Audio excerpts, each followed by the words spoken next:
நம்முடைய பிதாவாகிய தேவனுடைய அன்பு, ஆண்டவராகிய இயேசு கிறிஸ்துவின் கிருபையும் சமாதானமும் உங்கள் அனைவரோடும் கூட என்றென்றைக்கும் இருப்பதாக. தலைப்பு: நான் உன்னை விட்டு விலகுவதும் இல்லை, உன்னை கைவிடுவதும் இல்லை. 2 ராஜாக்கள் 11ஆம் அதிகாரம். அத்தாலியாள் என்னும் ஒரு பெண் அகசியாவின் யூதாவின் ராஜாவாகிய அகசியாவின் தாய். ஒரு பெண் என்னவெல்லாம் செய்கிறார் என்பதை குறித்து இந்த செய்தியில் பார்க்கலாம். அதாவது அகசியாவை யெகூ வெட்டி கொன்று போடுகிறார். அகசியாவின் சகோதரர்களையும் கொன்று போடுகிறார். இப்படி நடந்து முடிந்த பின்பு அகசியாவுக்கு ஒரு குழந்தை இருந்தது, ஒரு ஆண் குழந்தை இருந்தது. அது 1 வயதுதான் ஆகியிருக்கிறது. ஒரு சிறு குழந்தை பிறந்திருக்கிறது. அந்த சமயத்தில் தான் அகசியா கொல்லப்பட்டிருக்கிறார். இது நடந்து முடிந்ததும் அகசியாவின் தாயாகிய அத்தாலியாள் எனும் அந்த பெண் உடனே எழும்பி தன் குமாரன் இறந்து போன செய்தியை கேட்டு ராஜகுமாரர்கள் எல்லோரையும் அழித்து போட்டு தான் ராணியாக வேண்டும் என்று முடிவு செய்து அப்படியே செய்கிறார். எல்லா ராஜ வம்சத்தாரையும் கொன்று போடுகிறார் அத்தாலியாள். இப்படி நடந்த பின்பு அகசியாவின் சகோதரி ஒருவர் இருக்கிறார். அதாவது அகசியா இறந்து விட்டார். அவரது குழந்தையை அகசியாவின் சகோதரி எடுத்து வந்து அத்தாலியாளுக்கு தெரியாமல் ஒளித்து வைத்து குழந்தையை பாதுகாப்பாக வைக்கிறார்கள். அதாவது தேவாலயத்தில் ஒளித்து வைத்து, அரண்மனையில் பாதுகாப்பான இடங்களில் உலகத்துக்கு தெரியாமல் மறைத்து வைத்து 6 வருடம், அதாவது குழந்தைக்கு 7 வயது ஆகும் வரைக்கும் வளர்க்கிறார்கள். இப்படி மிகவும் பாதுகாப்பாக ராஜகுமாரனை வளர்த்து பாதுகாக்கிறார்கள். அந்த குழந்தையின் பெயர் யோய்தா. இப்படி ராஜகுமாரனை பாதுகாத்து வளர்த்து வருகிறார்கள். அப்பொழுது யோய்தா என்னும் ஆசாரியன் இருக்கிறார். அவரும் இவருடைய உறவினர் தான். யோய்தா என்னும் அந்த ஆசாரியனுக்கு 7 வயது ஆன பின்பு இஸ்ரவேலரையும் மூப்பர்களையும் முக்கியமானவர்களையும் வரவழைத்து அவர்களை குழந்தையை பாதுகாக்கும்படி, ராஜகுமாரனை பாதுகாக்கும்படியாக சொல்லுகிறார். தாவீது ராஜாவின் கேடகத்தையும் ஈட்டியையும் ஆயுதங்களை எல்லாம் எடுத்து அவர்களிடத்தில் கொடுத்து, ஓய்வு நாள் தோறும் காலையும் மாலையும் என்று 3 பிரிவுகளாக பிரித்து ஒவ்வொரு கூட்டத்தார் வந்து தேவாலயத்தில் ராஜகுமாரன் இருக்கிறார், நீங்கள் பாதுகாத்துக் கொள்ள வேண்டும் என்று சொல்லுகிறார். அதே போல ராஜகுமாரன் பாதுகாக்கப்படுகிறார். இப்படி பாதுகாப்பை கட்டளையிட்ட பின்பு கிரீடத்தை செய்து அதை எடுத்து வந்து ராஜகுமாரன் தலையில் வைத்து, இனி அகசியாவின் குமாரன் ராஜகுமாரன் தான் ராஜா என்று வாழ்த்தி எக்காலம் ஊதி அபிஷேகம் பண்ணுகிறார்கள். இப்படி செய்த பின்பு இதையெல்லாம் மிகவும் ஆர்ப்பாட்டமாக சத்தமாக வெளியில் கேட்கிறது.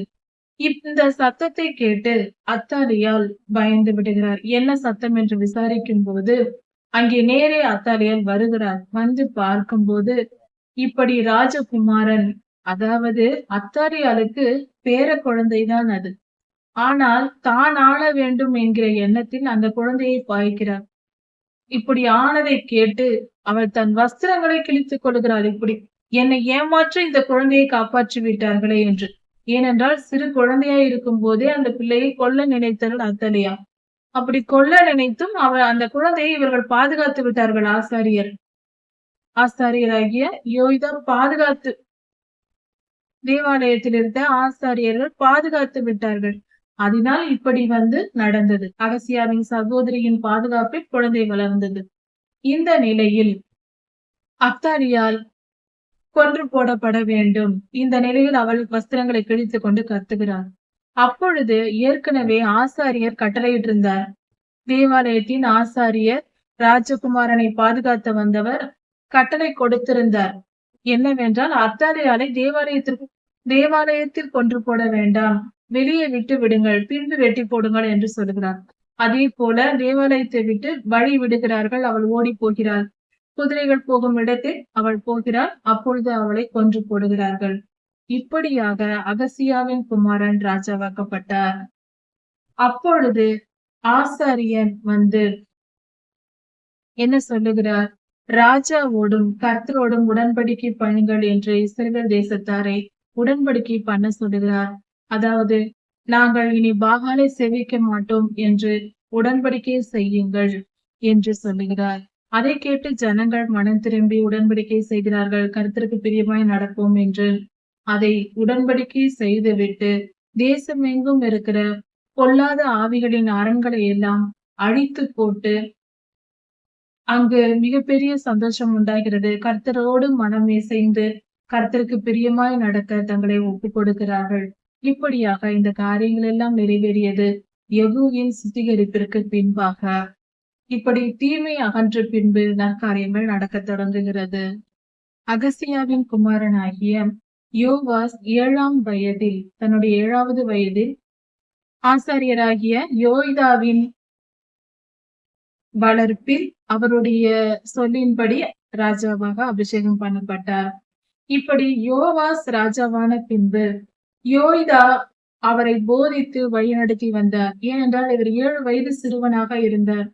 யோய்தாவின் காலம் வரைக்கும் கர்த்தருக்கு பிரியமானபடி செம்மையான காரியங்களை செய்து வந்தார் யோவாஸ், அகசியாவின் குமாரன். ஆனால் மேடைகள் மட்டும் அகற்றப்படவில்லை. ஜனங்கள் மேடைகளில் பலியிட்டு வந்தார்கள். அவர்கள் முழுமையாக விக்கிரக ஆராதனை விட்டு விலகவில்லை.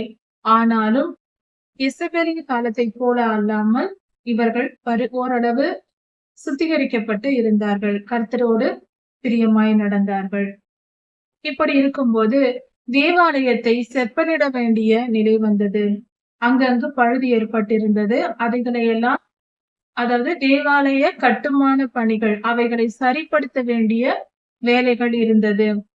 இதை பார்த்த யோவாஸ் ஆசாரியர்களிடத்தில் சொல்லுகிறார், நீங்கள் உங்களுக்கு வேண்டியவர்களையும் உங்களிடத்தில் தெரிந்து கொண்டவர்களையும் உமக்கு தெரிந்தவர்களிடத்திலும் பணத்தை கேட்டு வாங்கி தேவாலயத்தை சரி பண்ணுங்கள் என்று பல முறை சொல்லி வருகிறார் யோவாஸ்.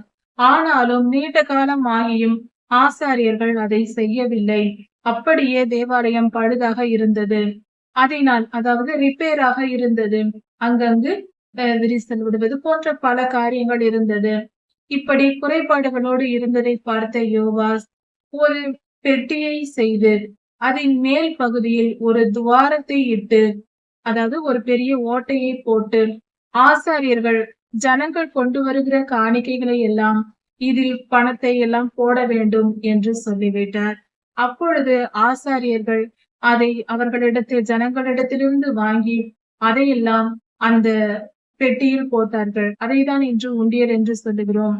இது பலிபீடத்தின் பக்கத்தில் வைக்கப்பட்டிருந்தது. அதாவது பிரகாரத்தில் இருக்கிற இப்படி யோவாஸ் செய்த அந்த உண்டியலில் பணம் சேமிக்கப்பட்டது. அந்த மொத்த பணத்தையும் அது உண்டியல் நிரம்பிய பின்பு பிரதான ஆசாரியர் தலைமையிலேயும் அரண்மனை பிரதானி ஒருவர் இருவரும் சேர்ந்து அதை பிரித்து திறந்து அதில் இருக்கிற பணத்தை மொத்தமாக எண்ணி அதை ஆசாரியர்களிடத்தில் கொடுத்தார்கள். அவர்கள் அதை வாங்கி பொன்னும் பொருளும் வாங்காமல், அந்த பணத்தை செலவழித்து பொருட்கள் வாங்காமல் தேவாலயத்தை பணியிட, அதாவது செப்பனிடுவதற்காக, சரி செய்வதற்காகவே அதை பயன்படுத்தினார்கள். இப்படியாக இந்த காரியங்கள் எல்லாம் நிறைவேறிற்று. தேவாலயம் பழுது பார்க்கப்பட்டு உடைந்த இடங்கள் சரிப்படுத்தப்பட்டு கட்டிடத்தை உறுதியாக்க யோவாஸ் மிகவும் பாடுபட்டு பல காரியங்களை செய்தார். இப்படி காணிக்கையாக கொண்டு வரப்பட்ட பணத்தில் குற்ற நிவாரண, அதாவது குற்ற பிரயாசித்த பணமும் பாவ நிவாரண பணமும், பாவ நிவாரண பலியாக கொடுக்கப்படுகிற பணங்களும் இவை ஆசாரியரை சேரும். இவைகள் உண்டியலில் சேர்க்கப்படவில்லை. இப்படியாக செய்யப்பட்டது. இப்படி ஊழியர்களிடம் கொடுக்கப்பட்ட பணம் கூலியாக, வேலை செய்கிற கூலி ஆசாரியர்கள் கூலி வேலைக்கு ஆட்களை நியமித்து பழுது பார்த்தார்கள் தேவாலயத்தை. அந்த தேவாலய பணிக்கு மட்டுமே கூலி கொடுப்பதற்காக மட்டுமே பயன்படுத்தப்பட்டது. மற்ற எந்த செலவும் செய்யப்படவில்லை. அப்படி அந்த அதிகாரிகளிடம் கொடுத்த பணத்திற்கு கணக்கு கேட்கப்படவில்லை. ஏனென்றால் அவர்கள் முழு மனதோடு உண்மையாக நேர்மையாக செயல்பட்டார்கள். பண விஷயத்தில், தேவாலய காரியத்தில் பரிசுத்தமாய் அவர்கள் செயல்பட்டார்கள். அவர்களிடத்தில் எந்த கணக்கும் கேட்கப்படவில்லை. இப்படி இருக்கும்போது சீரியாவின் ராஜாவாகிய ஆசகேல் காத்தூரை வந்து யுத்தம் செய்கிறார். யுத்தம் செய்து காத்தூரை பிடித்து விட்டார். அப்படி இருந்துவிட்டு அப்படி செய்துவிட்டு எருசலேமின் மேல் யுத்தம் செய்ய வர விருப்பம் கொண்டு புறப்பட்டார். இதை தெரிந்து கொண்ட யோவாஸ் தன்னுடைய முன்னோர்களான யோசபாத், யோராம், அகசியா என்பவர்கள் தேவாலயத்தில் சேர்த்து வைத்திருந்த பொன்னை எல்லாம் எடுத்து ஆசிகளுக்கு கொடுத்து அனுப்பி விட்டார். அதனால் ஆசிகள் அவைகளை எல்லாம் பெற்றுக்கொண்டு எருசலேமின் மேல் யுத்தம் செய்ய வரவில்லை. இப்படியாக இந்த காரியங்கள் நடந்து முடிந்தது. இப்படி இருந்தும் யோய்தா தன்னுடைய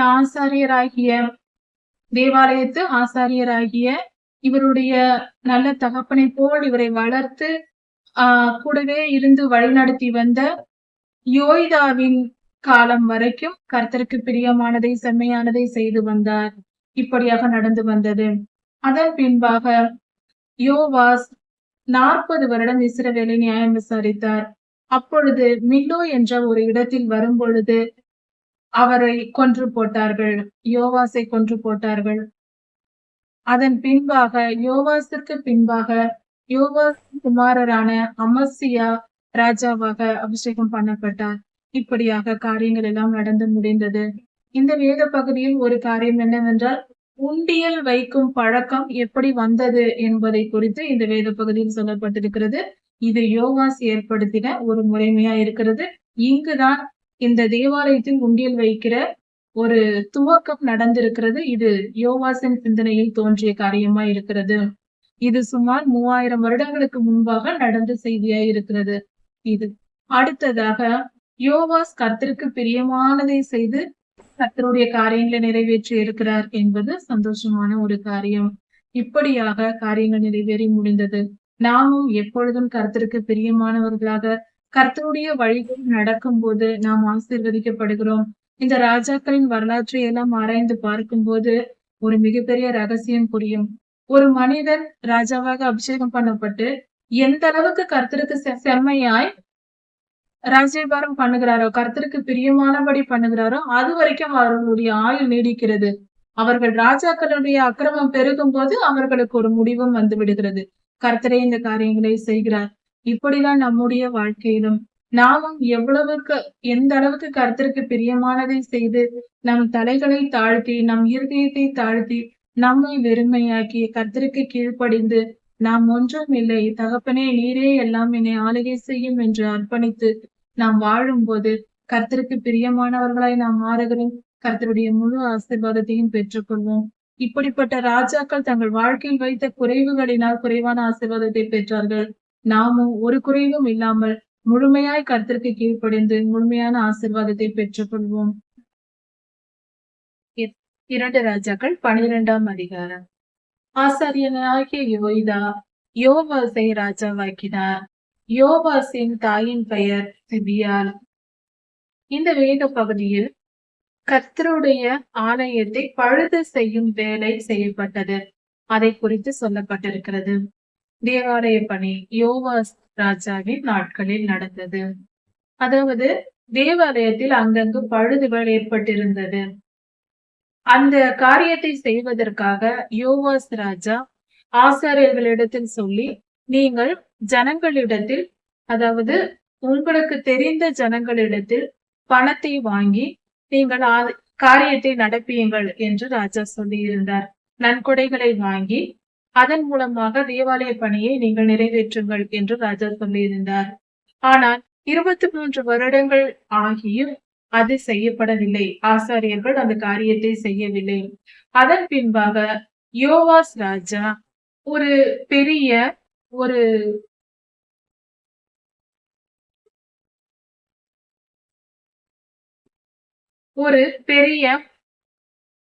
இரும்பாலான ஒரு பெட்டி போன்ற ஒரு அமைப்பை செய்து அதை மூடி அதன் மேல் ஒரு துளையிட்டு உண்டியல் என்ற அமைப்பை ஏற்படுத்தினார்.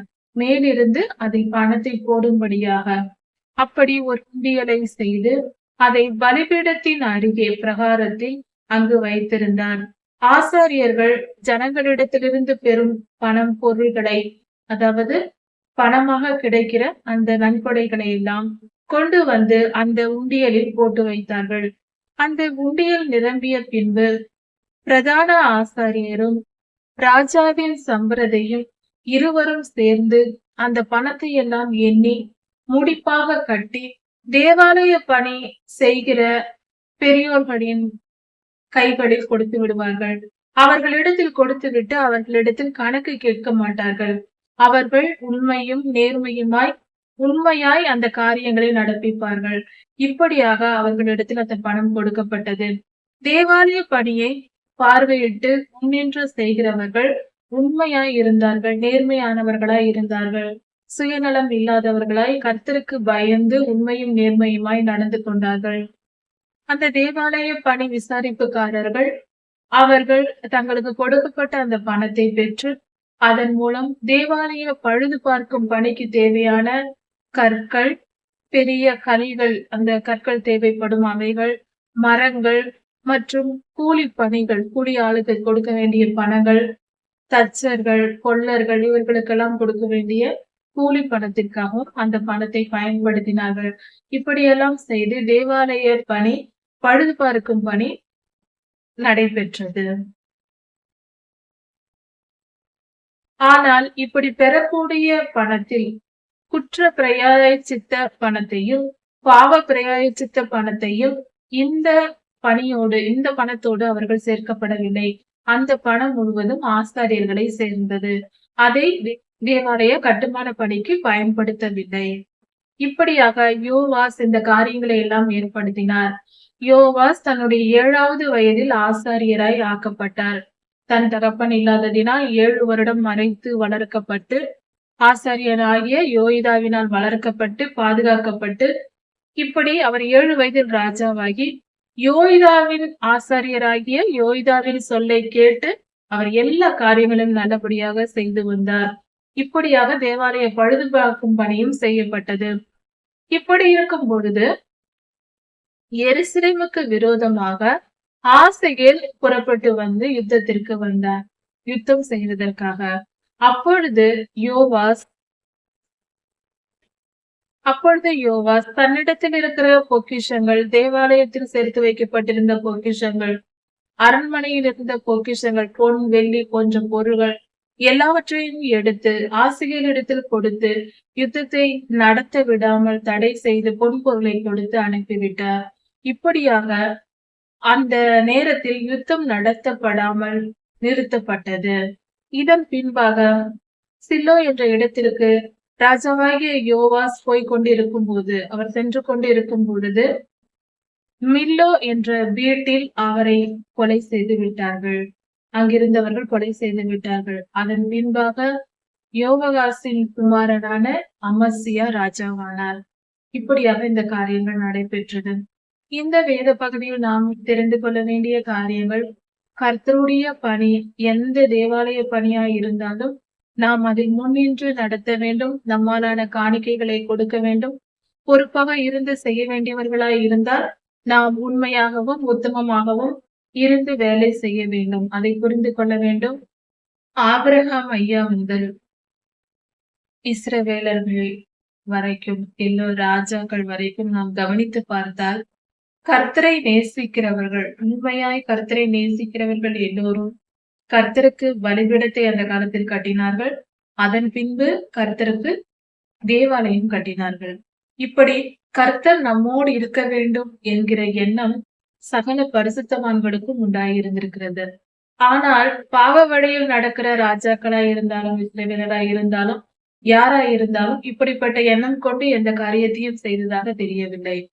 நம்முடைய இருதயம் எப்பொழுதும் கர்த்தரிடத்தில் விசுவாசம் வைத்து கர்த்தரை முழுமையாய் நேசித்து அந்த அன்பு நம் இருதயத்தில் இருக்க வேண்டும். அப்படி வாழ வேண்டும். அது மிகவும் முக்கியம். அதாவது கர்த்தர் சொல்லுகிறது, நித்திய ஜீவனுக்குள் பிரவேசிக்கிற தகுதிகள் கர்த்தருடைய வருகைக்கு ஆயத்தப்படும் காரணமாக இது இருக்கிறது. இந்த நேரத்தில் நாம் தெரிந்து கொள்ள வேண்டிய காரியமும், இந்த வேத பகுதிகளில் நமக்கு கொடுக்கப்பட்டிருக்கிற காரியமும் என்னவென்றால் அன்பு. கர்த்தரிடத்தில் நாம் அன்பு செலுத்துவது. நாம் ஒருவரில் ஒருவர் அன்பு செலுத்த வேண்டும் என்ற ஒரு காரியத்தை மட்டும் கவனிக்கிறோம். கர்த்தரிடத்தில் எப்படி அன்பு செலுத்துவது? என்னிடத்தில் அன்பு கூர்ந்து என் கட்டளைகளை கைக்கொண்டு நடக்கிறவர்களுக்கு நான் 1000 தலைமுறை வரைக்கும் இரக்கம் செய்கிறவராய் இருக்கிறேன் என்று கர்த்தர் சொல்லி இருக்கிறார். யாத்திராகமம் 20ஆம் அதிகாரத்தில். அப்படி இருக்க நாம் கர்த்தரிடத்தில் அன்பு கூறுவது என்பதன் வெளிப்பாடு, அதனுடைய உண்மையான அன்பு நம்மிடத்தில் இருந்தால் கர்த்தருடைய கட்டளைகளையும் கற்பனைகளையும் நாம் கடைபிடித்து நடப்போம். அவருக்கு கீழ்ப்படிந்திருப்போம். அதாவது கர்த்தருக்கு கீழ்ப்படிதல் என்றால் என்ன? வேத வசனங்களை ஏன் தியானிக்க வேண்டும்? நாம் ஏன் ஜெபிக்க வேண்டும்? இந்த காரியங்கள் ஏன் செய்ய வேண்டும்? இதை ஏன் செய்ய விடாமல் தடைப்படுகிறது என்பதை குறித்து சற்று புரிந்து கொள்வோம். அதாவது சபிக்கப்பட்ட இந்த பூமியில் நாம் வாழ்ந்து கொண்டிருக்கிறோம். இந்த உலகம் பொல்லாத சாத்தான் நுழைந்த இடமாக இருக்கிறது. ஆதியிலே ஆதாமும் ஏவாளும் பாவம் செய்வதற்கு முன்பாக இருந்தது போல இருந்திருந்தால் அவர்களிடத்தில் வேதமும் இல்லை, பைபிள் இல்லை, ஜெபிப்பதும் இல்லை, அவர்கள் எதுவும் செய்யவில்லை. அப்படியே நாமும் இருந்திருக்கலாம். இப்பொழுதோ சபிக்கப்பட்ட பூமியில் வந்திருக்கிறோம். அதாவது இந்த பூமியின் மேல் கர்த்தருக்கு அதிகாரம் உண்டு. அதே போல சாத்தானுக்கும் நாம் அதிகாரத்தை கொடுத்து விட்டோம். கர்த்தருடைய அதிகாரத்தை நம் கையில் ஆண்டவர் கொடுத்திருந்தார். அதை எடுத்து நாம் சாத்தானிடம் கொடுத்து விட்டோம், ஏவாளம்மா செய்த காரியத்தினால். அதனால் அவன் இங்கு அதிகாரம் பெற்றிருக்கிறான். யார் அவன் பேச்சை கேட்கிறார்களோ அவர்களை ஆண்டு கொள்வான். அவன் பொய் சொல்லிக் கொடுப்பான். வெளியிலிருந்து நம் மனதில் எண்ணத்தை தோற்ற வைப்பான். இச்சையாக ஒரு பெண்ணை பார்க்க வைப்பதோ ஒரு ஆணை பார்க்க வைப்பதோ செய்வான். அந்த எண்ணங்களை நம் மனதில் நம் சிந்தைகளில் அவன் தெளிப்பான். வெளியிலிருந்து நம் கண்ணுக்கு தெரியாது. அப்பொழுது அந்த பாவ எண்ணத்திற்கு நாம் கேட்டு கீழ்ப்படிந்து இதை பார்க்கலாமே என்று, இதை செய்யலாமே என்று நினைத்து விட்டால் அவன் உள்ளே வந்து விடுவான். ஏனென்றால் பாவம் நாம் நினைத்து அதை செய்து விட வேண்டும். பாவம் செய்தால்தான் சாத்தான் நம்மை ஆளுகை செய்ய முடியும். அந்த ஆளுகை வந்தால் நமக்கு துன்பமும் துயரமும் வரும், வியாதி வரும், சண்டைகள் பிரச்சனைகள் வரும், போராட்டங்கள் வரும், மன நிம்மதி இருக்காது. இதற்கு காரணம் முதலில் நாம் பாவம் செய்வதனால்தான். பாவம் செய்யாத எந்த மனுஷனிடத்திலும் அவனால் தொடக்கூட முடியாது, அவனால் கிட்ட வரவே முடியாது. அப்படியானால் நாம் துன்பப்படுகிறோம், வியாதிப்படுகிறோம், கஷ்டப்படுகிறோம் என்றால் அவனுக்கு நாம் இடம் கொடுத்திருக்கிறோம் என்பதை பொருளாக்குகிறது. அதை தயவு செய்து புரிந்து கொண்டு நாம் பாவத்தை விட்டு விலக வேண்டும். அதை எப்படி செய்வது? அதற்குதான் வேத வசனமும் ஜெபமும். வேத தியானமும் ஜெபமும் பாவத்திலிருந்து நம்மை விலக்கிவிடும். இதை நாம் செய்து கொண்டு இருக்கும் போது பாவ எண்ணங்கள் நமக்குள் வராது.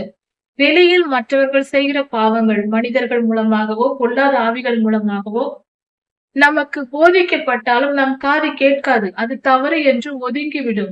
அதனால் நாம் பாவம் செய்ய மாட்டோம்.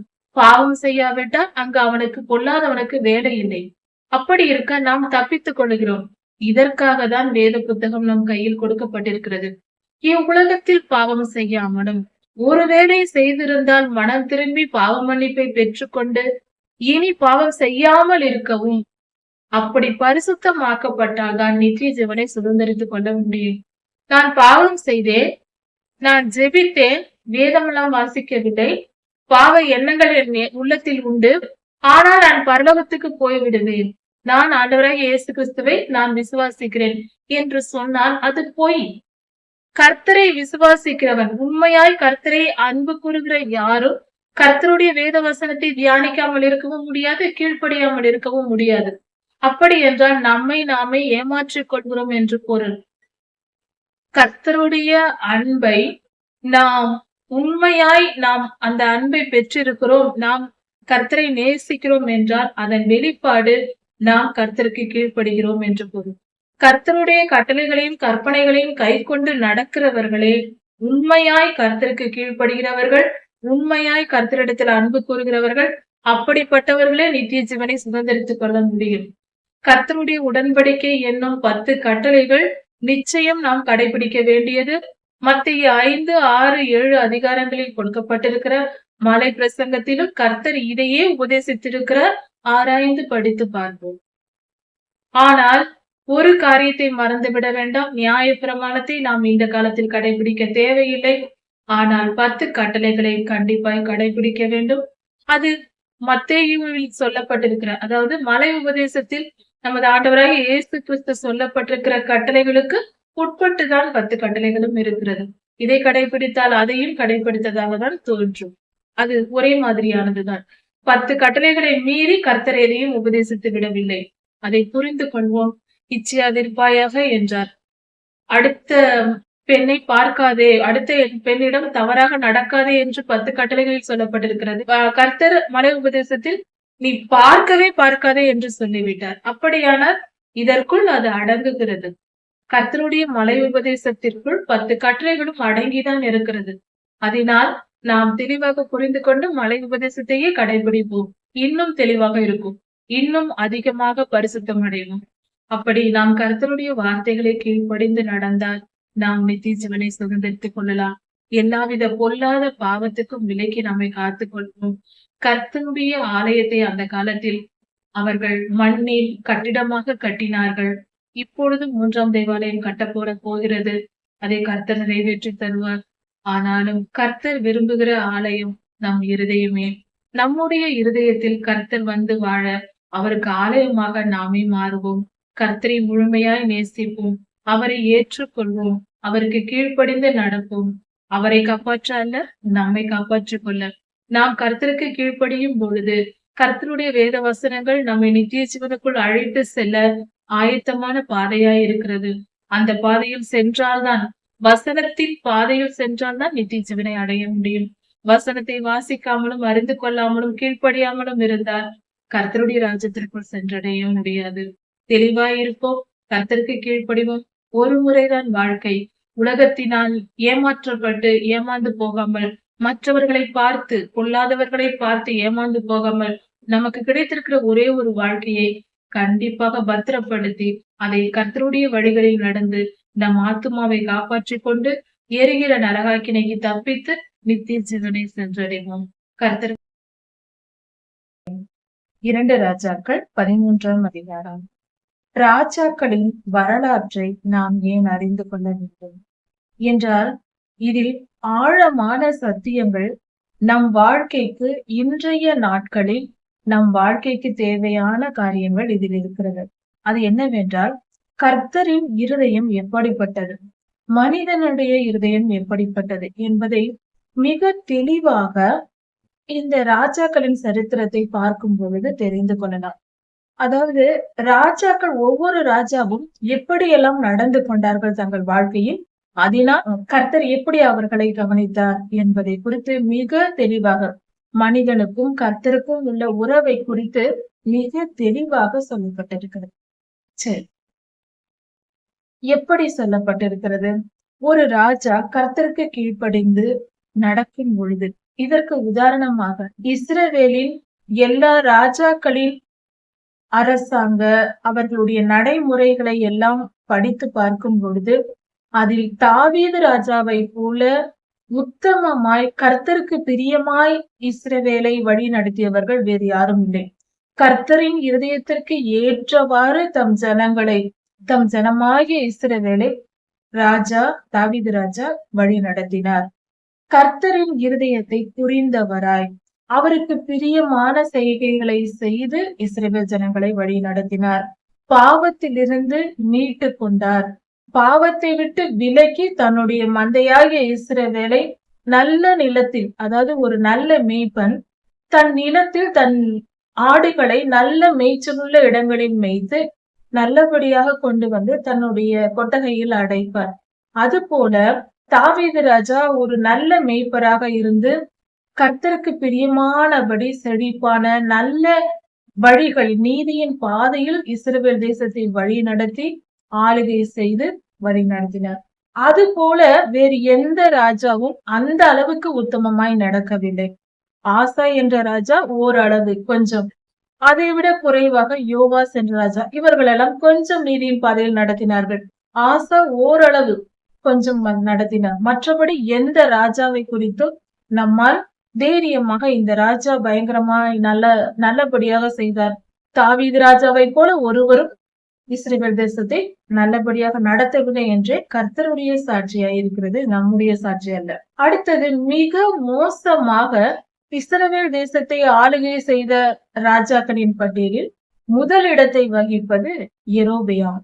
யெரொபெயாமின் பாவம் அவருடைய பிள்ளைகளாகிய ஆகாப் அவர்களுடைய வம்சத்தில் வருகிற ராஜாக்களுடைய அக்கிரமங்கள் மகா பெரியது. இஸ்ரவேல் தேசம் எங்கும் விக்கிரக தோப்புகளை உண்டாக்கி பாவம் செய்ய வைத்து ஜனங்களை கர்த்தருக்கு விரோதமான எல்லாவித பாவங்களின் வழியாகவும் நடத்தி மகா மோசமாக நடந்திருக்கிறார்கள். இப்படிப்பட்ட ராஜாக்களின் ஆயுளை கர்த்தர் குறைத்து அவர்களை ராஜாவாக இராதபடிக்கு அவர்களை தூக்கி போடுகிறார். இதையும் பார்க்கலாம். தாவீது ராஜாவோ மிகுந்த வயது நிரம்பியவராய் தீர்க்காயுசாய் வாழ்ந்து அதன் பின்பு சாலமோன் ராஜாவை ராஜாவாக்கிய பின்பு அவர் மரித்தார். இது கர்த்தர் கொடுக்கிற ஆசீர்வாதம். தாவீது ராஜாவின் வாழ்க்கையை பார்த்தால் அவரை போல யுத்த களத்திற்கு போனவரோ யுத்தம் செய்தவர்களோ இருக்க முடியாது. எப்பொழுது பார்த்தாலும் சண்டை சண்டை சண்டை என்று இப்பொழுதும் பட்டயத்தோடு இருக்க வேண்டிய சூழ்நிலை. அவர் செய்த பாவத்தை நிமித்தம் கர்த்தருடைய நியாய தீர்ப்பாய் இருந்தது. அப்படி இருக்க ஆனாலும் அவர் தீர்க்க ஆயுசு வாழ்ந்து பூரண வயதுள்ளவராய் அவர் மரித்தார். யூதாவின் ராஜாவாகிய யோவாஸ் 23 வருடம் யூதாவில் அரசாண்டார்.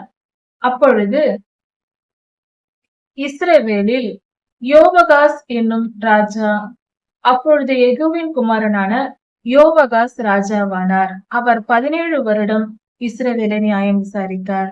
அவர் தம்முடைய வழிகளில் யெரொபெயாமை போல மிக மோசமாக கர்த்தருக்கு விரோதமான பாவங்களை செய்து யெரொபெயாம் பாவம் செய்தார். அவரை போலவே யோவகாசும் பாவம் செய்து தன் ஜனங்களை இஸ்ரவேல் ஜனங்களை பொல்லாத வழிகளில் நடத்தினார். அதாவது பாவத்திற்கு விக்கிரக தோப்புகளை உண்டாக்குவது, இச்சையான காரியங்களை ஏற்படுத்துவது போன்ற காரியங்களில் ஈடுபட்டார். இப்படி நடந்ததினால் கர்த்தர் கோபம் அடைந்து சீரியாவின் ராஜாவினிடத்தில் இஸ்ரவேலை கர்த்தர் ஒப்பு கொடுத்தார்.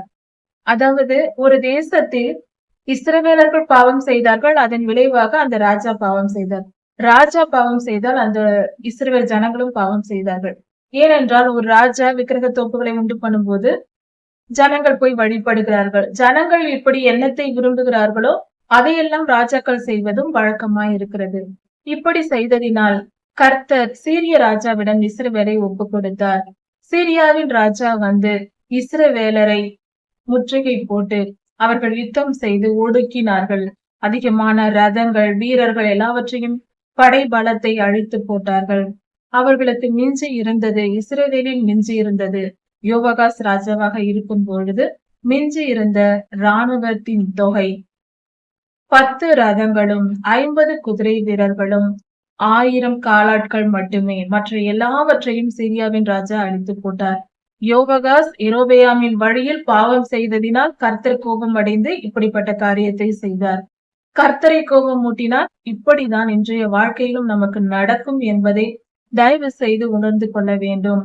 ஏனென்றால் நம்முடைய வாழ்க்கை என்பது முழுவதும் கர்த்தரால் கவனிக்கப்பட்டு கொண்டிருக்கிறது. நாம் அக்கிரமமான வழியில் நடக்கும் போது கர்த்தர் அதற்கேற்ற நியாய தீர்ப்பை நமக்கு தருவார் என்பதை தயவு செய்து எல்லோரும் உணர்ந்து புரிந்து கொள்ள வேண்டும், உணர்ந்து கொள்ளவும் வேண்டும். யோவகாசுக்கு பின்பாக அவரது குமாரனான யோவாஸ் ராஜாவானார். அதாவது ஒரே சமயத்தில் யூதாவின் ராஜாவின் பெயரும் யோவாஸ், இஸ்ரவேலின் ராஜாவின் பெயரும் யோவாஸ். 2 யோவாஸ்கள் இஸ்ரவேலரையும் யூதாவையும் அரசாண்டார்கள். அந்த காலகட்டமாக இது இருக்கிறது.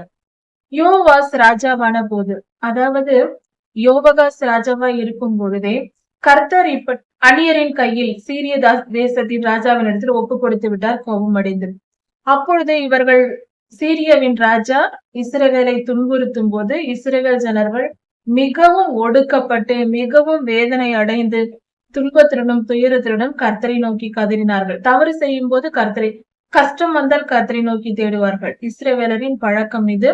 அதாவது இன்றைய கால இஸ்ரவேலர்கள் நாம் தான், நாமும் அப்படித்தான் இருக்கிறோம். கஷ்டம் வந்து விட்டால், பாடுகள் துன்பங்கள் என்று வந்துவிட்டால் கர்த்தாவே கர்த்தாவே என்று தினந்தோறும் கூப்பிட ஆரம்பிப்போம். நல்வழிகளில் நடக்கும் போது கர்த்தர் அவர் யார் என்று கேட்போம். இது நம்முடைய வழக்கமாய் இருக்கிறது. அதே போல இஸ்ரவேல் ஜனங்களும் கர்த்தரை நோக்கி கூப்பிட்டார்கள். இப்படி உலகத்தை சிந்திக்க இப்பொழுது அவர்களால் முடியாது. ஏனென்றால் துன்பமும் துயரமும் வந்துவிட்டது, வேதனை வந்துவிட்டது. இப்பொழுது கர்த்தரை நோக்கிதான் கூப்பிட்டாக வேண்டும், தங்களை பாதுகாத்துக் கொள்ள. அப்படி அவர்கள் கூப்பிடும் பொழுது ஒரு காரியம் நடந்தது. கர்த்தர் ஒரு ரட்சகனை எழுப்பினார். யோவாசின் குமாரன் யோவாஸ் என்னும் ராஜா. இந்த ராஜாவின் காலத்தில் அவர் அதிகமாக கர்த்தரை தேடி ஓரளவு தாவீது ராஜாவை போல அல்ல, ஆனால் இஸ்ரவேலரை விடுவிக்க வேண்டும் சீரியரிடம் இருந்து என்று போராடின ராஜாவாக யோவாஸ் இருக்கிறார்.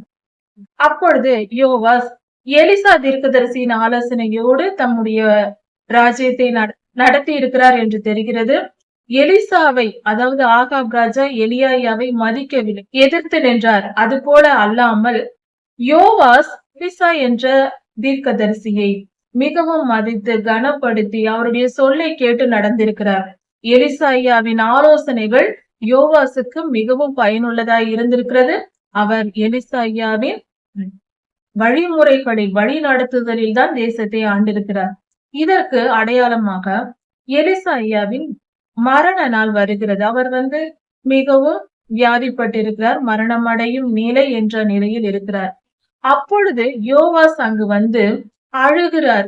இஸ்ரவேலுக்கு ரதமும் குதிரையுமாய் இருந்தவரே இப்படி ஆகிவிட்டதே, நீர் எங்களை விட்டு போக போகிறீரே என்று அழுகிறார்.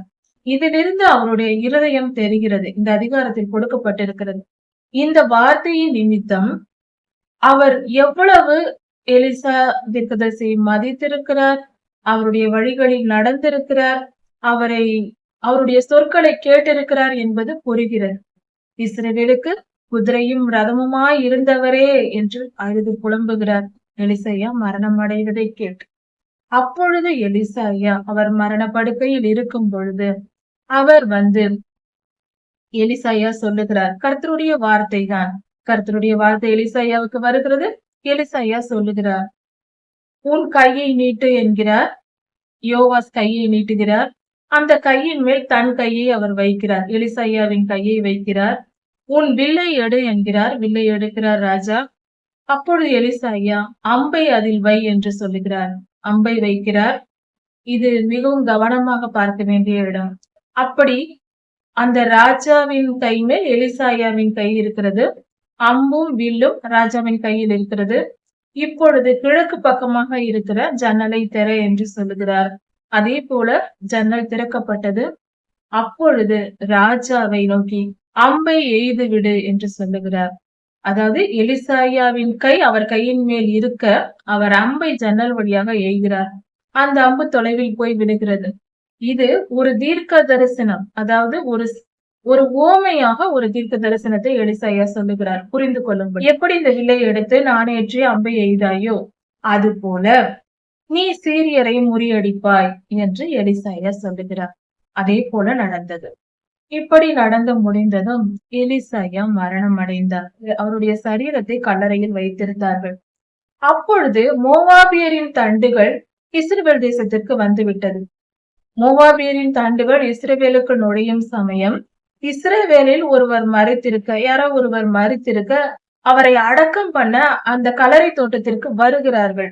அங்கு ஜனங்கள் வரும் பொழுது, அதாவது சரீரத்தை அந்த உடலை எடுத்துக்கொண்டு வரும் பொழுது மோவாபியரின் தண்டுகள் அங்கு வந்து விட்டதை பார்த்து அந்த சரீரத்தை எலிசாயா வைக்கப்பட்டிருந்த கல்லறையில் வைத்து விட்டு ஓடி போகிறார்கள். ஐயோ, மோவாபியரின் தண்டுகள் வந்து விட்டது, யுத்தத்திற்கு வருகிறதே என்று. அப்படி வைத்து விட்டு போனதும் அந்த இறந்தவரின் உடல் எலிசாயாவின் எலும்பின் மேல் பட்டு அந்த மனிதன் மீண்டும் உயிரோடு எழும்பி புறப்பட்டு வந்து விட்டார். எலிசாயாவின் எலும்பில் அவருடைய இறந்தவரின் உடல் பட்ட உடனே அவர் உயிர் தெழுந்து உடனே எழும்பி எழுந்து ஓடி வந்து விட்டார். இப்படியாக அற்புதம் நடந்தது எலிசாயாவின் எலும்பில் இருந்து. எந்த அளவுக்கு கர்த்தருடைய அபிஷேகம் அவர் மேல் இருந்திருக்கிறது. அல்லேலூயா. அதே போல அவரும் மனிதர் தான், நாமும் மனிதர் தான். அப்படிப்பட்ட ஆசீர்வாதங்களை பெற, அப்படிப்பட்ட வரங்களை, அப்படிப்பட்ட அபிஷேகத்தை பெற நாமும் கர்த்தரை தேடுவோம். கர்த்தருக்கு உண்மையாய் நாம் வாழும்போது இப்படிப்பட்ட காரியங்கள் நமக்கும் கொடுக்கப்படும். நாமும் அவளோடு ஆவிக்குரிய இப்படிப்பட்ட அபிஷேகங்களை பெறவும் ஆசீர்வாதங்களை பெறவும் விரும்புவோம். இந்த உலக காரியங்களில் வேண்டாம். ஆவிக்குரிய அற்புதங்கள், பொக்கிஷங்கள் போன்றவை இவைகள்தான். இப்படிப்பட்ட காரியங்களை கர்த்தர் நமக்கு கொடுக்க சித்தம் வைத்திருக்கிறார். அதை நாம் ஆராய்ந்து தேடுவோம். இதன் பின்பாக யோவாஸ் ஆசைகளோடு யுத்தம் பண்ணி பெனதாத்தை வென்று இஸ்ரவேலரை விடுவிக்கிறார். 3 முறை வெற்றி பெற்று 3 முறை ஜெயித்து சீரிய ராஜாவாகிய பெனதாத்தை ஆசைகளோடு யுத்தம் பண்ணி பெனதாத்தை வென்று பெனதாத் ராஜாவை வென்று இஸ்ரவேல் தேசத்தை விடுவிக்கிறார். இப்படியாக யோவாசின் நாட்கள் நிறைவேறுகிறது. இப்படி கர்த்தர் யோவாசை கொண்டு இஸ்ரவேலை ரட்சித்தார். அவர்கள் பாவம் செய்யும் போது பொல்லாத மனிதர்களிடம் ஒப்புக் கொடுத்தார். இப்படியாக இஸ்ரவேல் தேசம் காப்பாற்றப்பட்டது. இதிலிருந்து நாம் தெரிந்து கொள்ள வேண்டியது, எப்பொழுதும் தாவீது ராஜாவை போல நம்மை நாம் தாழ்த்தி கர்த்தருக்கு கீழ்ப்படிந்து அவர் சொல் கேட்டு அவர் விருப்பப்படி வாழ நாம் ஒவ்வொரு நேரமும் ஒவ்வொரு நாளும் கவனமாய் இருக்க வேண்டும். நம் சிந்தை எப்படி செல்லுகிறதோ அப்படியே நாம் செல்லக்கூடாது. எப்பொழுதும் கவனமாய் கர்த்தருடைய கட்டளைகளை யோசித்துக் கொண்டே இருந்து அதன்படி நடக்க வேண்டும். அப்பொழுதே கர்த்தருக்கு பிரியமாய் நடந்து நம் ஆசீர்வாதங்களை பெறவே முடியும். துன்பங்களுக்கு நம்மை காத்து கொள்ள முடியும். பாடுகளுக்கு நம்மை காத்து கொள்ள முடியும். பெரும் கொடுமைகளில் இருந்து நம்மை விலக்கி காத்து கொள்ள முடியும். கர்த்தர் 2 ராஜாக்கள் 14ஆம் அதிகாரம். இஸ்ரவேலில் யோவாசின் குமாரனான யோவாஸ் என்னும் ராஜா அரசாண்டு கொண்டிருந்தார். அப்பொழுது யூதாவில் யோவாஸ் என்னும் ராஜா மரித்து அவரது குமாரனான அமர்சியா ராஜாவானார். அமர்சியா ராஜாவாகும் போது அவருக்கு வயது 25 இருந்தது. அவர் 29 வருடம் யூதாவை அரசாண்டார். அவர் யூதாவை யோவாசை போல அரசாண்டார். கர்த்தருக்கு பிரியமானபடி தாவீதை போல் இல்லை என்றாலும் ஓரளவு கர்த்தருக்கு பிரியமானபடி தன்னுடைய தகப்பனான யோவாசை போல கர்த்தருடைய வழிகளில் தேசத்தை பாதுகாத்து வழி நடத்தினார். ஆனால் மேடைகள் அகற்றப்படவில்லை. விக்கிரகங்களுக்கு பலியிடுகிற மேடைகள் அகற்றப்படவில்லை. இந்த பாவம் அவர்களிடத்தில் இருந்தது. இப்படி அமர்சியா ராஜாவான பின்பு அவர் செய்த பல நன்மையான காரியங்களை குறித்து இந்த இடத்தில் பார்க்கலாம். அவரது வாழ்க்கை வரலாறு. அவரது தகப்பனான யோவாசின் ஊழியக்காரர்களை கொன்று போட்டார்கள். அமர்சியாவின் தகப்பனான யோவாஸ் ராஜாவை. இவர் அமர்சியா ராஜாவான பின்பு அந்த ஊழியக்காரர்களை பிடித்து கொன்று போட்டார். அப்படி கொல்லும் போது கர்த்தருடைய நியாயப்பிரமாண புஸ்தகத்தில் உள்ளபடி அவனவன் செய்த பாவத்திற்கு அவனவனை மட்டும் கொன்று அவர்களுடைய பிள்ளைகளை கொல்லாமல் விட்டு வைத்தார். கர்த்தருடைய நியாயப்பிரமாணத்தை அதற்கு கட்டுப்பட்டு நடந்தார். இப்படி நடந்த பின்பு அமர்சியா ராஜா உப்பு பள்ளத்தாக்கிலே யுத்தம் செய்தார். அங்கு ஏதோமியரோடு யுத்தம் செய்து 10,000 பேரை மடங்கடித்து இவர் வெற்றி பெற்றார். இப்படி வெற்றி பெற்று அந்த இடத்தின் பெயர் சேலா என்று என்பது. அந்த இடத்திற்கு யொக்தியேல் என்று பெயர் வைத்தார். இன்றும் அந்த இடம் யொக்தியேல் என்று அழைக்கப்படுகிறது. இப்படியாக அமர்சியா செய்து முடித்த பின்பு அவர் ஒரு மேட்டிமைக்கு இடம் கொடுத்தார். இருதயத்தின் கர்வத்திற்கு இடம் கொடுத்தார். அதன்படி ஒரு காரியத்தை இந்த இடத்தில் புரிந்து கொள்ள வேண்டும். இவர் யூதாவின் ராஜா. அதாவது இஸ்ரவேலர்கள் 2 பிரிவாக பிரிந்து விட்டார்கள் சாலமோன் ராஜாவுக்கு பின்பாக. யூதா என்றும் இஸ்ரவேலர் என்றும் 2 ராஜ்யங்களாக பிரிந்து விட்டது. இப்படி இருக்கும்போது ரெகோபெயாமின் காலத்தில் இது நடந்தது. இப்படி இருக்கும்போது இவர்கள் இருவரும், யூதாவின் ராஜாவும் இஸ்ரவேலின் ராஜாவும், மற்ற ராஜாக்கள் சண்டைக்கு வந்தால் சேர்ந்து கொண்டு சண்டைக்கு போவது என்று ஒற்றுமையாக இருந்தார்கள். ஆனால் இந்த அமர்சியா ராஜாவான பின்பு அவர் தன்னுடைய சகோதரர்களான இஸ்ரவேலர்கள் 10 கோத்திரத்தார், யூதாவோ ஒரு கோத்திரம் தனித்து நிற்கிறது. ஆக மொத்தம் எல்லோரும் இஸ்ரவேலரின் பிள்ளைகளே. இப்படி இருக்க இவர்கள் ஒருவருக்கொருவர் வம்பு செய்ய நினைத்து அமர்சியா செய்யக்கூடாத ஒரு தவறான வேலையை செய்கிறார். அது என்னவென்றால், இஸ்ரவேலின் ராஜாவுக்கு செய்தி அனுப்புகிறார். என்னோடு வா யுத்தம் செய்ய, நீ பலசாலியா நான் பலசாலியா என்று பார்க்கலாம் என்று கூப்பிடுகிறார். இது மிகவும் கர்வமான செயல். அதாவது ஏதோமியரில் 10,000 பேரை நான் மடங்கெடுத்து விட்டேன் என்றது கர்வம் வந்து விட்டது. நான் இஸ்ரவேலையும் வெற்றி பெறுவேன் அவர்களோடு யுத்தம் செய்து அவர்களை வீழ்த்துவேன் என்கிற எண்ணம் அமத்சியாவுக்கு வந்துவிட்டது. இப்படி செய்ய தொடங்கினார். இந்த செய்தியை கேட்டதும், அதாவது இந்த செய்தியை தன்னுடைய ஸ்தானாதிபதிகளிடத்தில் சொல்லி இஸ்ரவேலின் ராஜாவாகிய யோவாசிடம் சொல்லி அனுப்புகிறார். இப்படிதான் அந்த செய்தி போகிறது. இதை கேட்ட யோவாஸ் ஒரு காரியத்தை சொல்லுகிறார். அதாவது, ஏதோமியரின் 10,000 பேரை மடங்கடித்ததினால் நீ கர்வம் கொண்டு இப்படி செய்யலாமா என்று சொன்னார். அதற்கு ஒரு உவமையாக ஒரு கதையை சொன்னார். அதாவது, லீபனோனில் ஒரு முட்செடி இருந்தது. அந்த முட்செடி தன் அருகே இருந்த ஒரு கேதுரு மரத்தை பார்த்தது. அந்த கேதுரு மரத்தை பார்த்து, உன் மகளை என் மகனுக்கு விவாகம் செய்து கொடு என்று கேட்டது. ஒரு முட்செடி கேட்கிறது ஒரு கேதுரு மரத்தை பார்த்து. இப்படி லீபனோனில் உள்ள ஒரு முட்செடி அதே இடத்தில் இருக்கிற கேதுரு மரத்தை பார்த்து இப்படி கேட்கிறது. அதே இடத்திலிருந்து ஒரு மிருகம், காட்டு மிருகம் ஒன்று வழி நடந்து வருகிறது. அது வரும் வழியில் அந்த முட்செடியை மிதித்து போட்டது. அது மிதித்து போட்டதும் அந்த இடத்திலேயே அந்த செடி செத்து போனது. இப்படியாக ஒரு கதையை சொல்லுகிறார். அதாவது, இதன் உவமையின் பொருள் என்னவென்றால், நாங்கள் கேதுரு மரம் போன்றவர்கள். 10 கோத்திரத்தால் இருக்கிறார்கள் இஸ்ரவேலர்கள். யூதா கோத்திரமும் ஒரு கோத்திரம். அப்படி இருக்க நீ என்னோடு வந்து சண்டையிடலாம் என்று கூப்பிடலாமா என்ற பொருளில் இந்த உவமையை சொல்லி அனுப்புகிறார்.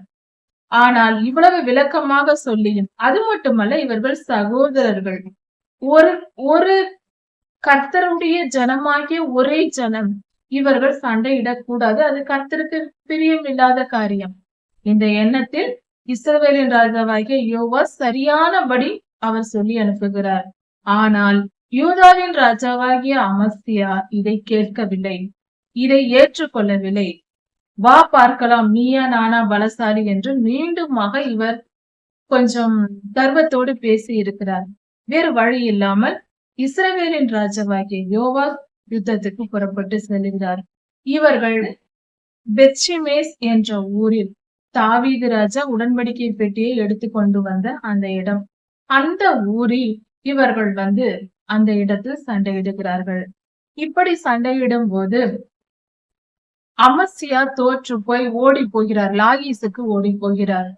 இஸ்ரவேலின் ராஜா அங்கு எருசலேமுக்குள் வந்து, அங்கிருந்து எருசலேமுக்கு வந்து, அங்கிருந்த எருசலேமின் மதிலில் எப்ராயிம் வாசல் முதல் மூலை வாசல் வரைக்கும் இருந்த 400 முழ தூரத்தை அவர் இடித்து போட்டு, அந்த இடத்தை இடித்து போட்டு விட்டு, கர்த்தருடைய தேவாலயத்திற்குள் சென்று அங்கிருந்த பொக்கிஷங்களில் அந்த பொக்கிஷங்கள், ஆலயத்தில் வைக்கப்பட்டிருந்த பொக்கிஷங்களில் தங்கம், வெள்ளி இவைகளை எல்லாம் எடுத்துக்கொண்டு அரண்மனைக்குள் சென்று அங்கிருந்த பொக்கிஷங்களை எல்லாம், இப்படியாக அங்கிருந்த பொக்கிஷங்களை எல்லாம் எடுத்துக்கொண்டு இஸ்ரவேலின் ராஜாவாகிய யோவாஸ் இஸ்ரவேலுக்கு எடுத்துக்கொண்டு போய்விட்டார். இப்படி போன பின்பு லாகீசுக்கு ஓடி போனார் அமத்சியா என்று கேள்விப்பட்டு அவரை அங்கிருந்து பிடித்து, லாகீசிலிருந்து பிடித்து கொண்டு வந்து கொலை செய்தார்கள். அதற்கு பின்பாக அமத்சியா கொல்லப்பட்ட பின்பு யூதாவின் ஜனங்கள் அமத்சியாவின் குமாரனான அசரியாவை அழைத்து வந்து ராஜாவாக்கினார்கள். அப்பொழுது அசரியாவுக்கு வயது 16 இருந்தது. அசரியா ஏலாத் என்னும் இடத்தை கட்டினார். அசரியா கர்த்தருக்கு பிரியமாய் நடந்து ஏலாத் என்னும் இடத்தை கட்டினார். இதற்கு பின்பாக இஸ்ரவேலில் யெரொபெயாம் ராஜாவானார். அப்படி இருக்கும் சமயத்தில் இஸ்ரவேலர்கள் மிகவும் உபத்திரவத்தை அடைந்து வந்தார்கள். துன்பத்திலும் துயரத்திலும் நடந்தார்கள். அவர்கள் செய்த பாவத்தின் நிமித்தம், அவர்கள் கர்த்தருக்கு விரோதமாக செய்த பாவத்தின் நிமித்தம் பொல்லாத ஆவிகளால் ஆளுகை செய்யப்பட்டு மிகவும் துன்பத்திற்கும் துயரத்திற்கும் ஆளானார்கள்.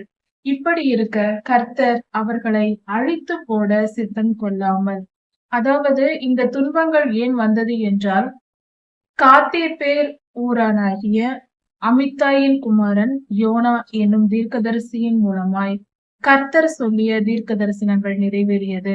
ஏனென்றால் இவர்கள் செய்த பாவத்திற்கு கர்த்தருடைய நியாய தீர்ப்பாய் இருந்தது. இது நிமித்தம் ஒரு தீர்க்கதரிசியின் சொல் அப்படியே நடக்கும். கர்த்தருடைய வார்த்தை அது செயல்படாமல் போகாது. அப்படியே அது நடந்தது. யோனா தீர்க்கதரிசி சொன்ன வார்த்தை. அதேபோல் அந்த இடம் மிகவும் துன்பத்திற்கும் துயரத்திற்கும் ஆளானது. அப்படி இருந்தும் கர்த்தர் இஸ்ரவேலை நான் மொத்தமாக அழித்து விடுவேன்.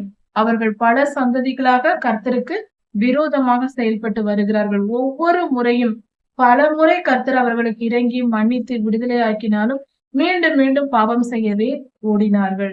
இது இந்த ராஜாக்கள் புஸ்தகம் முழுவதும் நாம் கவனித்து படிக்கும் போது நமக்கு வெட்கம் உண்டாக மனிதர்கள் எப்படியெல்லாம் வாழ்ந்து கொண்டிருக்கிறோம் என்பதற்கு நாம் தலைகுனியும்படியான செயலாய் இது இருக்கிறது. இப்படிதான் நாமும் நம்முடைய வாழ்க்கையில் அடங்காமல் திரிந்து கொண்டிருக்கிறோம். ஒவ்வொரு முறை நல்லபடியான வாழ்க்கை வந்தால் உடனே கர்த்தரை மறந்து உலக இச்சைகளின் பின்பாக உலக பாராட்டுகள், பெருமைகள், பணம் சம்பாதித்தல், பேர் புகழ் என்று ஓடிவிடுகிறோம். பணத்திற்காக ஓடிவிடுகிறோம். சந்தோஷமாக, அதாவது எல்லோரும் பாராட்டும்படி வாழ வேண்டும் என்று சுயத்துக்கும் பெருமைக்கும் இடம் கொடுத்து ஓடிவிடுகிறோம். இப்படிதான் இஸ்ரவேலின் ராஜாக்களின் காலத்திலும் நடந்திருக்கிறது. இதை நாம் படிக்கும் போது நாம் மனம் திரும்ப வேண்டியது மிகவும் அவசியம். எப்பொழுதும் உணர்வுள்ளவர்களாய் இருக்க வேண்டும். எல்லாம் சமாதானமாக, சுகமாக, தேவையான எல்லா காரியங்களும் நிறைவாய் இருக்கும்போது நாம் உபவாசித்து கர்த்தரிடத்தில் ஜெபிக்க பழக வேண்டும். கர்த்தாவே, எனக்கு எல்லாவற்றையும் நிறைவாக கொடுத்திருக்கிறீர், அதற்காக நன்றி என்று உபவாசம் இருந்து ஜெபிக்க வேண்டும். அந்த அளவுக்கு நம்மை தாழ்த்தி கொண்டால் நம்மிடத்தில் பாவம் வராது. ஆனால் நல்வாழ்வு வந்ததும் பலர் பேச வருவார்கள், மனிதர்கள் வருவார்கள், உறவினர்கள் வருவார்கள். இப்படி நாம் அதை எப்படி அனுபவிக்கலாம் என்று, அந்த நன்மைகளை எப்படி அனுபவிக்கலாம் என்று ஓடக்கூடாது. பணம் அதிகம் வந்துவிட்டால் எப்படியெல்லாம் அனுபவிக்கலாம் என்று நினைக்க தோன்றுகிறது. அப்படியெல்லாம் இல்லாமல் எப்பொழுதும் உணர்வுள்ளவர்களாய், தெளிவானவர்களாய் நாம் இருக்க வேண்டும். மயங்கி திரியக்கூடாது. மது அருந்தியவர்களைப் போல பண போதையிலும் புகழ் போதையிலும் மனிதர்கள் மயங்கி திரிந்து வாழக்கூடாது. இதை நன்கு புரிந்து கொண்டு இந்த ராஜாக்களின் புஸ்தகத்தை வாசிக்கும் போது அதை தெல்ல தெளிவாக புரிந்து கொள்ளலாம். அப்படி நாம் நடந்து கொள்ளும் போது நம்முடைய நிலை மிகவும் பரிதாபத்திற்குரியதாக மாறிவிடுகிறது. அதையும் இந்த வேத புத்தகத்தின் இந்த வேத பகுதிகளில் தியானிக்கும் போது தெரிந்து கொள்ளலாம். இப்படியாக நடந்தது. இஸ்ரவேலர்கள் பாவம் செய்து தங்களுக்கு தீங்கை வரவழைத்துக் கொண்டார்கள். அதன் பின்பு யோவாசின் குமாரனான யெரொபெயாம் ராஜாவாகி இஸ்ரவேலரை ரட்சித்தார். இப்படியாக நடந்தது. அதன் பின்பாக யெரொபெயாமுக்கு பின்பாக சகரியா ராஜாவானார். இப்படியாக இஸ்ரவேலின் ராஜாக்கள் ஒவ்வொருவராய் ஆளுகை செய்து கர்த்தரின் வார்த்தைக்கு செவி கொடுத்து தீர்க்கதரிசிகளின் சொற்களை கேட்டு இஸ்ரவேலை நல்லபடியாக வாழ வைக்கும் ராஜாக்கள் வந்த பொழுது அவர்கள் நீண்ட வருடங்கள் 40 வருடம் போல அவர்கள் இஸ்ரவேலை ராஜாவாக அரசாண்டு தங்கள் வாழ்நாள் முடிந்து இறக்கிறார்கள். ஆனால் பல ராஜாக்கள் மிக குறுகிய காலகட்டமே அவர்கள் இஸ்ரவேலை ஆளுகை செய்திருக்கிறார்கள். காரணம், கர்த்தருக்கு கீழ்ப்படியாததினால். இதை புரிந்து கொள்வோம். கர்த்தருக்கு கீழ்ப்படிதலையும் கர்த்தருக்கு பிரியமாய் நடப்பதையும் நாம் கற்றுக்கொண்டு வாழ வேண்டியது மிகவும் முக்கியமாய் இருக்கிறது. கர்த்தர் நல்லவர், மிகவும் நல்லவர். நாமும் நல்லவர்களாக இருக்க வேண்டும் என்பதே அவருடைய விருப்பமாய் இருக்கிறது. பெருமை என்பது பாவமாய் இருக்கிறது. பெருமை வேண்டாம். இங்கு அமத்சியா ராஜா பெருமை கொண்டு அழிந்து போனார். அவர் வெற்றி பெற்றதை அவர் அனுபவிக்க முடியாமல் போனது. அதுபோல நாமும் இருந்துவிடக் கூடாது. கர்த்தருக்கு பிரியமாய் நடப்போம். கர்த்தருடைய வழிகளில் நடப்போம். அப்பொழுது நமக்கு நல்வாழ்வு கிடைக்கும். அந்த நல்வாழ்வின் மூலம் நம்முடைய நல்வாழ்க்கை நிரந்தரமாக இருக்கும். நல்லபடியான வாழ்க்கை வாழும்போது கர்த்தரை தேடினால் அது நிரந்தரமாக இருக்கும். கஷ்ட நேரத்தில் மட்டுமல்ல, எப்பொழுதும் கர்த்தரை தேட பழக வேண்டும். கர்த்தரிடத்தில் தாழ்மையா இருக்க வேண்டும். எவ்வளவு உயர்வு வந்தாலும் நாம் பெருமையோ அதை கண்டு அதீத சந்தோஷம் அடையக்கூடாது. கர்த்தர் கொடுத்தால் சந்தோஷம், நன்றி என்று தாழ்மையாக ஏற்றுக்கொள்ள வேண்டும். அதை நம் இருதயத்தில் ஏற்றுக்கொண்டு எனக்கு அது இருக்கிறது, இது இருக்கிறது என்று நம் இருதயத்தில் நாம் மேட்டிமை கொண்டு விடக்கூடாது. எல்லோரும் மனிதர்கள். இன்று இருக்கிற நாம் நாளை இருப்போம் என்ற நம்பிக்கை இல்லை. அதை உணர்ந்து கொண்டு நாம் மிக சிறியவர்கள் என்பதை புரிந்து வைத்திருக்க வேண்டும். ஞானமாய் இருப்போம், கர்த்தருக்கு பிரியமாய் நடப்போம், கர்த்தருடைய ராஜ்யத்தில் சேர்ப்போம். கர்த்தர் உங்களை ஆசீர்வதிப்பாராக. இதன் தொடர்ச்சியை அடுத்த செய்தியில் பார்க்கலாம். மாறனாகும்.